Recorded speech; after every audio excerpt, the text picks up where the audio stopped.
মৰমৰ ছাত্ৰ ছাত্ৰীসকল, এইখিনিতে মই তোমালোকক এডুকেয়াৰ আসাম ইউটিউব চেনেললৈ আকৌ এবাৰ স্বাগতম জনাইছোঁ। মই আজিৰ এই ভিডিঅ'টোত ক্লাছ 10ৰ ইংৰাজী কিতাপৰ second lesson Nelson Mandela long walk to freedom part 2ৰ অসমীয়া আলোচনা কৰিম 3rd নম্বৰ পেৰাগ্ৰাফৰ পৰা। ইতিমধ্যে মই 2nd নম্বৰ পেৰাগ্ৰাফ লৈ অসমীয়াত আলোচনা কৰিছোঁ প্ৰথমটো ভিডিঅ'ত।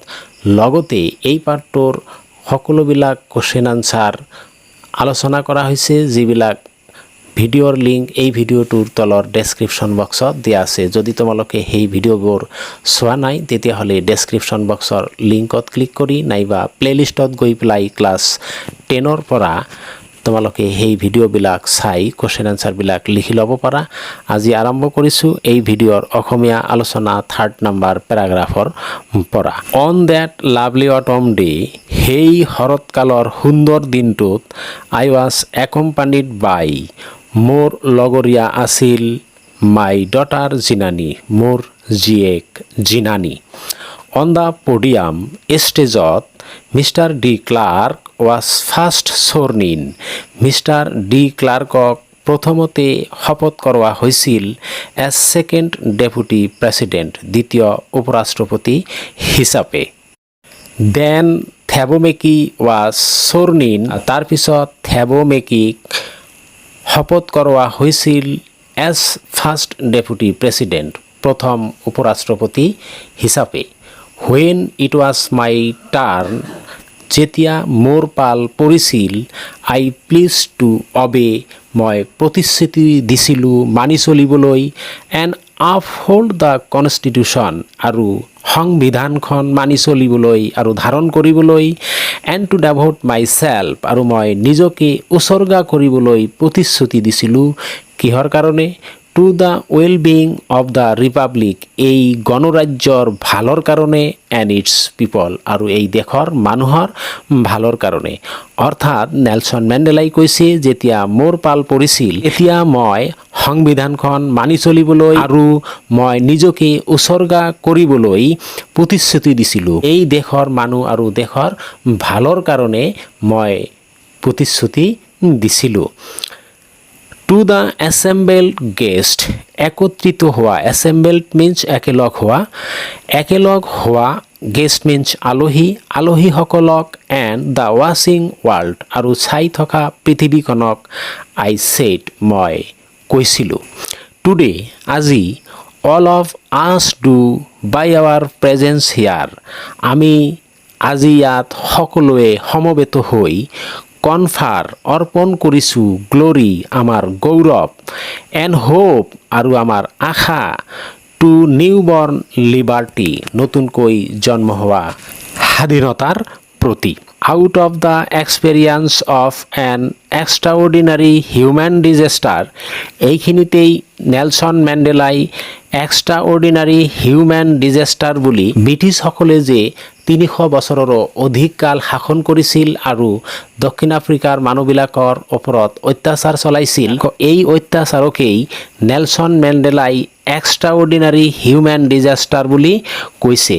আৰু লগতে কৈছে ডেট লাষ্টেড টু লং, যিটো বহুত দিন ধৰি এই ঠাইত চলি আছিল, মাষ্ট বি বৰ্ণ, তাৰ পৰাই মাষ্ট বি বৰ্ণ, নিশ্চয় জন্ম হৈছে, এ ছ'চাইটি, এখন সমাজৰ, অফ হুইচ, যিখন সমাজৰ, অল হিউমেনিটি, সকলো মানুহ, উইল বি প্ৰাউড, হ'ব এতিয়া গৰ্বিত। কিহৰ কাৰণে? যে আজি সিহঁতে স্বাধীনতা লাভ কৰিছে।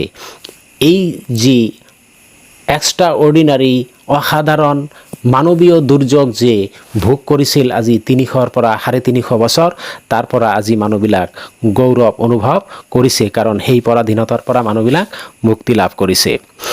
উই হু ৱেৰ আউটলছ, আমি যিসকল এঘৰীয়া আছিলোঁ, নট ছ' লং এগো, বেছিদিন আগত নহয়, অৰ্থাৎ বেছিদিন আগত আমি এঘৰীয়া নাছিলোঁ, অৰ্থাৎ পৃথিৱীৰ বাকী দেশবোৰে দক্ষিণ আফ্ৰিকাৰ লগত সকলো ধৰণৰ সম্পৰ্ক ছেদ কৰিছিল, তাত বিভিন্ন আন্দোলন চলি থকাৰ কাৰণে।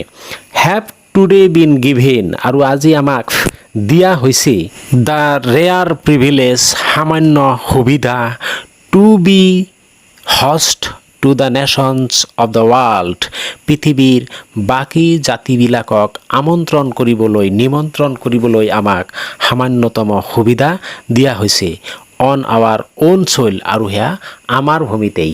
নেলছন মেণ্ডেলাই কৈছে যে আমি বেছি দিন আগত এঘৰীয়া নাছিলোঁ, অলপ দিন আগতেই আমি এঘৰীয়া আছিলোঁ। পৃথিৱীৰ কোনো দেশেই আমাৰ দেশৰ লগত সম্পৰ্ক ৰখা নাছিল। আমাৰ দেশত বৰ্ণ বৈষম্যবাদী নীতি চলি থকাৰ কাৰণে, কিন্তু আজি আমাক সামান্য সুবিধা দিয়া হৈছে পৃথিৱীৰ বাকী দেশবিলাকক নিমন্ত্ৰণ কৰিবলৈ আমাৰ ভূমিতেই।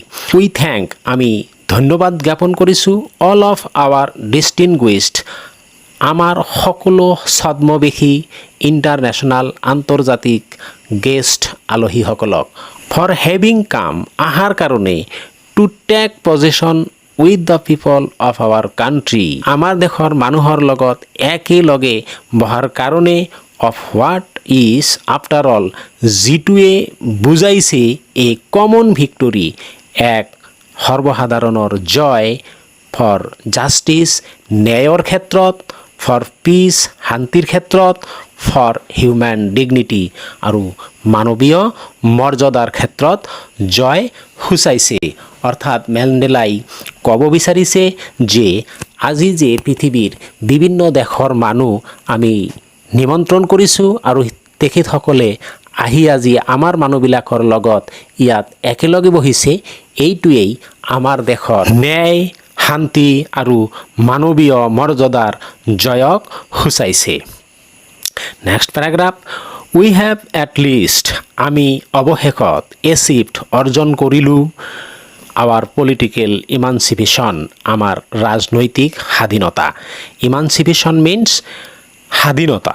উই pledged our selves to liberate all our people, we pledge, আমি প্ৰতিশ্ৰুতি দিছোঁ, আৱাৰ চেল্ফ, আমি নিজকে, টু লিবাৰেট, উদাৰ হ'বলৈ, all our people from the continuing bondage of poverty,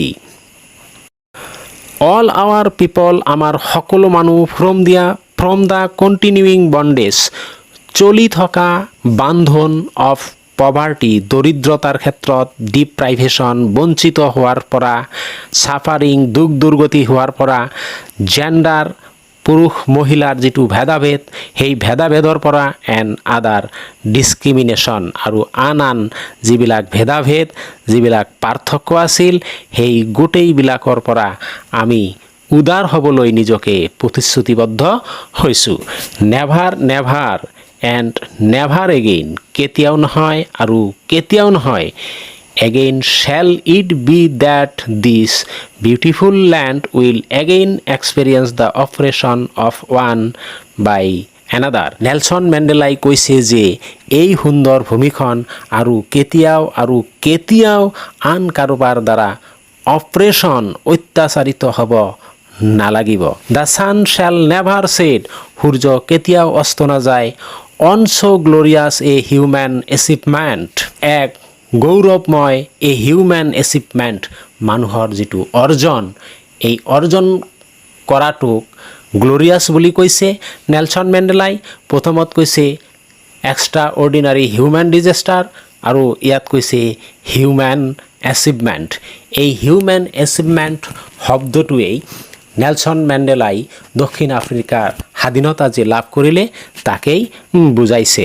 late freedom rain, স্বাধীনতাই শাসন কৰক, গড ব্লেছ আফ্ৰিকা, আফ্ৰিকা দীৰ্ঘজীৱী হওক। মৰমৰ ছাত্ৰ ছাত্ৰীসকল, আজিৰ এই ভিডিঅ'ত এই পাঠৰ অসমীয়া আলোচনা ইমানখিনিয়েই।